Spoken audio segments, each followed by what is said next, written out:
आज आप सभी श्रवण करेंगे माँ अन्नपूर्णा माता की व्रत कथा। एक समय की बात है। काशी निवासी धनंजय की पत्नी का नाम सुलक्षणा था। उसे अन्य सब सुख प्राप्त थे, केवल निर्धनता ही उसके दुख का एकमात्र कारण थी। यह दुख उसे हर समय सताता रहता था। एक दिन सुलक्षणा पति से बोली, स्वामी, आप कुछ उद्यम करो तो काम चले। इस प्रकार कब तक काम चलेगा? सुलक्षणा की बात धनंजय के मन में बैठ गई और वह उसी दिन विश्वनाथ शंकर जी को प्रसन्न करने के लिए बैठ गया और कहने लगा, हे देवाधिदेव विश्वेश्वर, मुझे पूजा पाठ कुछ नहीं आता है, केवल आपके भरोसे बैठा हूँ। इतनी विनती करके वह 2-3 दिन भूखा प्यासा बैठा रहा। यह देखकर भगवान शंकर ने उसके कान में अन्नपूर्णा अन्नपूर्णा अन्नपूर्णा इस प्रकार 3 बार कहा। यह कौन क्या कह गया? इसी सोच में धनंजय पड़ गया कि मंदिर से आते ब्राह्मणों को देखकर पूछने लगा, पंडित जी, अन्नपूर्णा कौन है? ब्राह्मणों ने कहा, तू अन्न छोड़कर बैठा है, सो तुझे अन्न की बात सूझती है। जा घर जाकर अन्न ग्रहण कर। धनंजय घर गया, स्त्री से सारी बात कही। वह बोली, नाथ, चिंता मत करो, स्वयं शंकर जी ने यह मंत्र दिया है, वे स्वयं ही खुलासा करेंगे। आप फिर जाकर उनकी आराधना करो। धनंजय फिर जैसा कि तैसा पूजा में बैठ गया। रात्रि में शंकर जी ने आज्ञा दी और कहा, तू पूर्व दिशा में चला जा। वह अन्नपूर्णा का नाम जपता जाता और रास्ते में फल खाता, झरनों का पानी पीता जाता। इस प्रकार कितने ही दिनों तक चलता गया। वहाँ उसे चांदी सी चमकती वन की शोभा देखने में आई। सुंदर सरोवर देखने में या उनके किनारे कितनी ही अप्सराएं झुंड बनाए बैठी थी। एक कथा सुनाती और सब मिलकर माँ अन्नपूर्णा इस प्रकार बार बार कहती थी। यह अगहन मास की उजेली रात्रि थी और आज से ही व्रत का प्रारंभ था। जिस शब्द की खोज करने वह निकला था, वह उसे वहाँ सुनने को मिला। धनंजय ने उसके पास जाकर पूछा, हे देवियों, आप यहाँ क्या करती हो? उन सब ने कहा, हम माँ अन्नपूर्णा का व्रत करती हैं। धनंजय ने पूछा, व्रत पूजा करने से क्या होता है? यह किसी ने किया भी है? इसे कब किया जाए? कैसा व्रत है और कैसी विधि है? मुझसे भी विस्तार से बताओ। वे कहने लगी, इस व्रत को सब कोई कर सकते हैं। 21 दिन तक के लिए 21 गांठ का सूत लेना चाहिए। 21 दिन यानी न बने तो एक दिन उपवास करे, या भी ना बने तो केवल कथा सुनकर प्रसाद ले। निराहार रहकर कथा कहे, कथा सुनने वाला कोई न मिले तो पीपल के पत्तों को रख, सुपारी या घृत कुमारी वृक्ष को सामने कर, दीपक को साक्षी कर, सूर्य, गाय, तुलसी या महादेव को बिना कथा सुनाए मुख में दाना न डाले। यदि भूल से कुछ पड़ जाए तो एक दिवस फिर उपवास करे। व्रत के दिन क्रोध न करे और झूठ ना बोले। धनंजय बोला, इस व्रत के करने से क्या होगा? वे कहने लगी, इसके करने से अंधों को नेत्र मिले, लुल्लू को हाथ मिले, निर्धन के घर धन आए, बाझिन को संतान मिले, मूर्ख को विद्या आए। जो जिस कामना से व्रत करे, माँ उसकी इच्छा पूरी करती है। वह कहने लगा, बहनों, मेरे पास भी धन नहीं है, विद्या नहीं है, कुछ भी तो नहीं है। मैं तो दुखिया ब्राह्मण हूँ, मुझे इस व्रत का सूत दोगी? हाँ भाई, तेरा कल्याण हो, हम तुम्हें अवश्य देंगे। ले, इस व्रत का मंगल सूत्र ले। धनंजय ने व्रत किया। व्रत पूरा हुआ, तभी सरोवर में से 21 खंड की स्वर्ण सीढ़ी हीरा मोती जड़ी हुई प्रकट हुई। धनंजय अन्नपूर्णा अन्नपूर्णा कहता जाता था।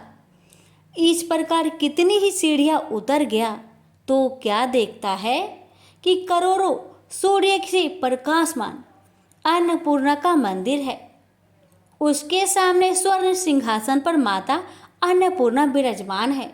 सामने भिक्षा हेतु शंकर भगवान खड़े हैं। देवांगनाएं चवर डुलाती है। कितनी ही हथियार बांधे पहरा देती है। धनंजय दौड़कर जगदम्बा के चरणों में गिर गया। देवी उसके मन का कलेश जान गई। धनंजय कहने लगा, माता आप तो अंतर्यामी हो, आपको अपनी दशा क्या बताऊं।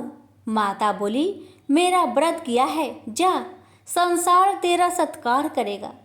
माता ने धनंजय की जिह्वा पर बीज मंत्र लिख दिया। अब तो उसके रोम रोम में विद्या प्रकट हो गई। इतने में क्या देखता है कि वह काशी विश्वनाथ के मंदिर में खड़ा है। माँ का वरदान ले धनंजय घर आया। सुलक्षणा से सब बात कही। माता जी की कृपा से उसके घर में संपत्ति उमड़ने लगी। छोटा सा घर बहुत बड़ा गिना जाने लगा। जैसे शहद के छत्तों में मक्खियाँ जमा होती है, उसी प्रकार अनेक सगे संबंधी आकर उसकी बड़ाई करने लगे। कहने लगे, इतना धन और इतना बड़ा घर, सुंदर संतान नहीं हो तो इस कमाई का कौन भोग करेगा। सुलक्षणा से संतान नहीं है, इसलिए तुम दूसरा विवाह करो। अनिच्छा होते हुए भी धनंजय को दूसरा विवाह करना पड़ा और सुलक्षणा को सौत का दुख उठाना पड़ा। इस प्रकार दिन बीतते गए और अगहन मास आया। नए बंधन से बंधे पति से सुलक्षणा ने कहलाया कि हम व्रत के प्रभाव से सुखी हुए हैं, इस कारण यह व्रत छोड़ना नहीं चाहिए। यह माता जी का प्रताप है जो हम इतने संपन्न और सुखी हैं। सुलक्षणा की बात सुन धनंजय उसके यहाँ आया और व्रत में बैठ गया। नई बहू को इस व्रत की खबर नहीं थी। वह धनंजय की आने की राह देख रही थी। दिन बीतते गए और व्रत पूर्ण होने में 3 दिवस बाकी थे कि नई बहू को खबर पड़ी। उसके मन में ईर्ष्या की ज्वाला दहकने लगी थी। सुलक्षणा के घर आ पहुंची और उसने वहां भगदड़ मचा दी। वह धनंजय को अपने साथ ले गई। नए घर में धनंजय को थोड़ी देर के लिए निंद्रा ने आ दबाया। इसी समय नई बहू ने उसका व्रत का सूत तोड़कर आग में फेंक दिया। अब तो माता जी का कोप जाग गया। घर में अकस्मात आग लग गई। सब कुछ जलकर खाक हो गया। सुलक्षणा जान गई और पति को फिर अपने घर ले आई। नई बहू रूठकर माता पिता के घर जा बैठी। पति को परमेश्वर मानने वाली सुलक्षणा बोली, नाथ घबराना नहीं, माता जी की कृपा अलौकिक है।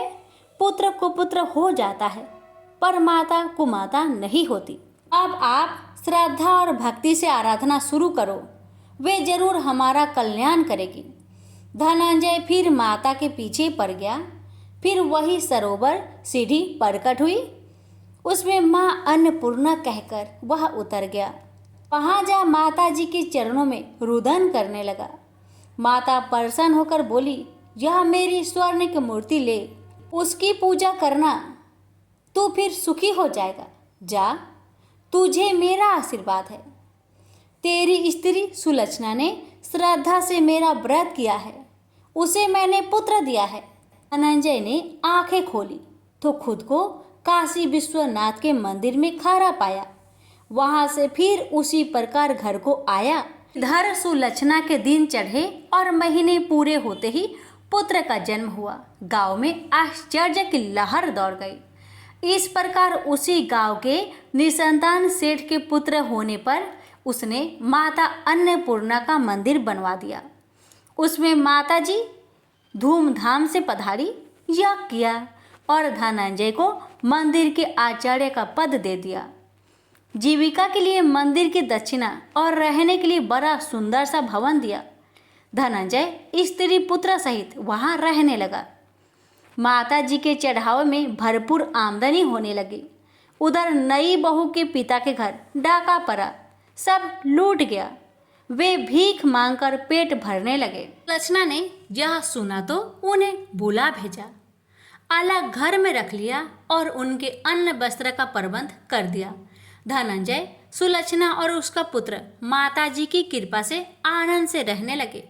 माताजी ने जैसे इनके भंडार भरे वैसे सबके भंडार भरे। हे माता, अगर आपकी कथा कहने में हमसे कोई गलती हुई हो उसे क्षमा करना और अपने सभी भक्तों की सभी मनोकामना को पूर्ण करना। प्रेम से बोलिए अन्नपूर्णा माता की जय। हर हर महादेव। माता पार्वती की जय।